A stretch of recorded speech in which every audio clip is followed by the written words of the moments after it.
Pour ce nouveau numéro du 7-8 dossier, nous avons décidé de mettre en avant celles et ceux qui faisaient face depuis des mois à la crise sanitaire dans les Yvelines. Ils ou elles sont pharmaciens, infirmières ou encore psychologues. Comment la crise sanitaire a changé leur quotidien, comment réagissent-ils et comment réagissent-elles à leur nouvelle mission ? Et à la fin de ce numéro, nous irons également à la rencontre d'un étudiant étranger. Il est colombien, loin de sa famille. Il poursuit maintenant ses cours isolés de ses amis et des enseignants.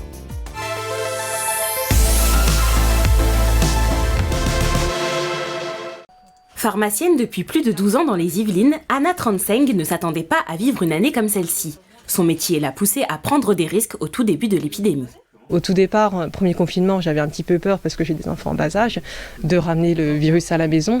Après, là maintenant, on s'est équipé de choses. Maintenant, on a des masques, ce qu'on n'avait pas forcément au tout départ, c'est un peu compliqué. La pharmacie de la place à Montigny-le-Bretonneux n'a jamais fermé, mais après chaque annonce du gouvernement, certains produits ont subi des pénuries.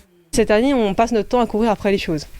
Si c'est pas les gels, les masques, donc là c'est réglé, c'est les tests, les pénuries de médicaments, c'est notre quotidien. On essaie de gérer ça, de trouver une alternative, d'appeler les médecins qui sont aussi surchargés, d'appeler le labo pour avoir un dépannage. Et c'est pas chose facile. En plus des pénuries, le métier de pharmacien a beaucoup évolué cette année. Des missions différentes leur ont été confiées. Entre le comptoir, la vaccination contre la grippe et maintenant les tests antigéniques, des formations ont dû être nécessaires. On a été formés à l'URPS, les syndicats des pharmaciens à Paris. On y a été le 11 novembre avec mon pharmacien pour faire le geste parce que je ne me voyais pas le faire sans avoir une formation adéquate. C'est quand même un geste pas anodin. La pharmacie a donc dû être réaménagée avec une salle dédiée à la vaccination et une autre aux tests antigéniques. Mais toutes ces responsabilités ne font pas peur à cette pharmacienne et ne la découragent pas. J'aime toujours beaucoup mon métier parce qu'on a quand même après le retour des patients. Quand un patient vous dit merci pour vos conseils, merci vous aviez raison, c'était ci, c'était ça, on est content parce qu'au final on a pu apporter un soulagement, on a pu orienter le patient, on a pu l'aider et puis c'est toujours je pense que quand on est en officine et qu'on aime son métier, c'est pas la Covid qui nous a dégoûté du métier. Et dans les prochains mois à venir, le vaccin contre la Covid pourrait être délivré peut-être en pharmacie. Une supposition que n'espère pas Anna Transeng, qui souhaite plutôt que des centres de vaccination soient ouverts.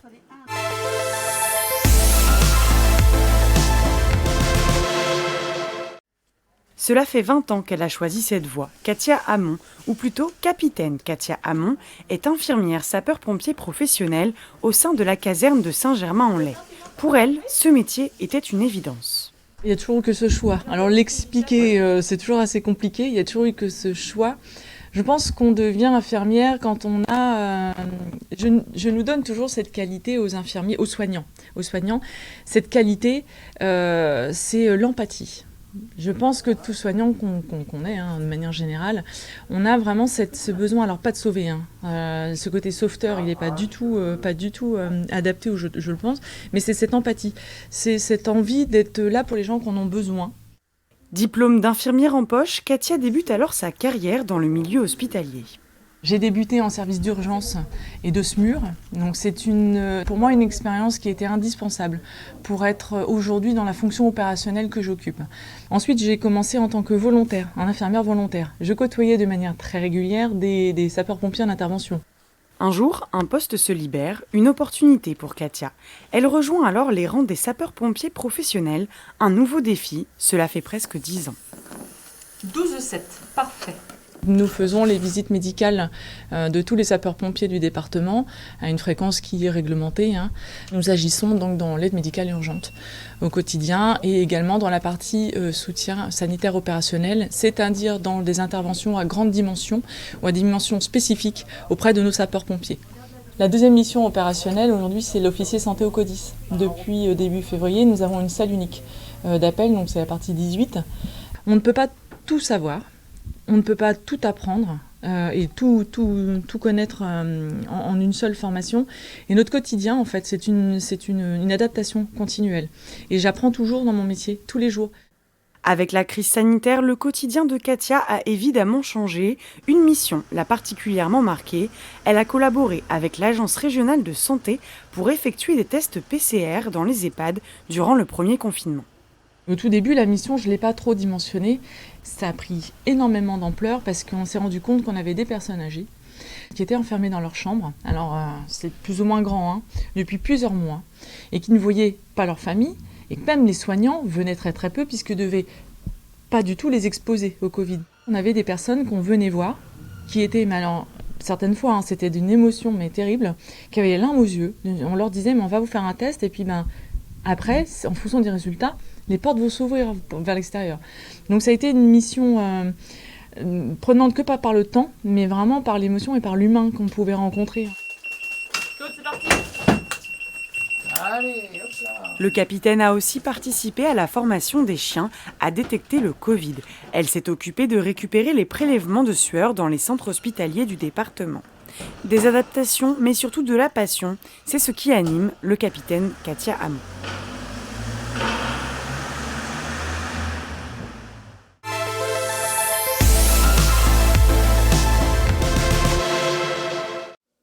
Psychologue clinicienne chez Women Safe depuis 4 ans, Louise prend en charge des femmes victimes de violences aussi bien physiques, psychologiques, sexuelles ou encore économiques.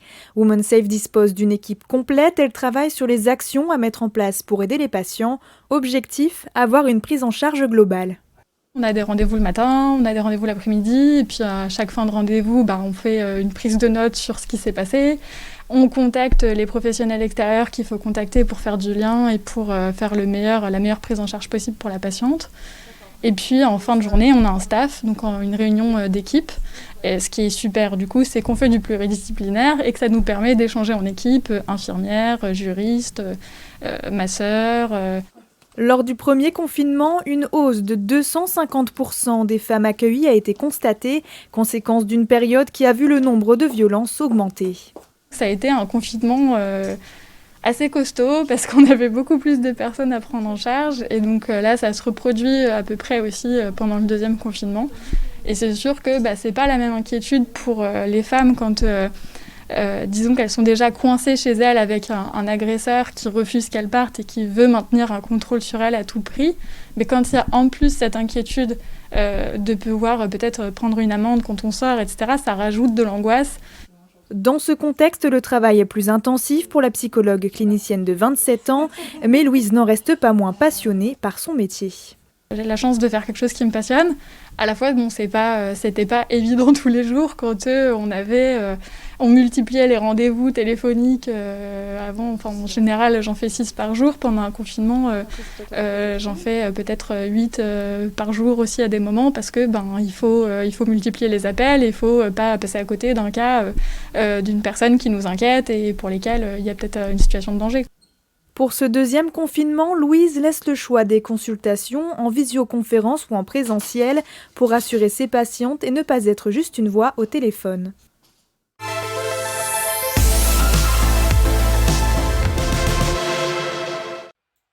Malgré la crise sanitaire, certains étudiants étrangers poursuivent leur cursus en France. C'est le cas de ce Colombien de 28 ans. Il fait des études de géographie et d'aménagement du territoire depuis 3 ans. Honnêtement, c'est assez intéressant. Je trouve très superbe que les professeurs qui nous donnent des cours sont des experts en général dans la matière qu'ils donnent. Ils donnent de bonnes conférences. Ils font des recherches aussi en même temps, donc ça fait une espèce d'inspiration pour moi et je pense aussi pour mes camarades. Il travaille dans une grande chaîne de restauration rapide en plus de ses études, mais avec la crise sanitaire, il fait moins d'heures. Ponctuellement, il est aidé par le Crous lors de fortes difficultés financières. Le plus dur a été pendant le premier confinement. Le premier confinement, c'était vraiment dur pour moi. Et la question des financières, parce que comme je venais de changer de logement, et j'avais presque rien ici, j'avais pas beaucoup de choses ici dans ce nouveau studio, donc c'était compliqué, au début, vraiment compliqué pendant des mois, mais après je me suis en sorti.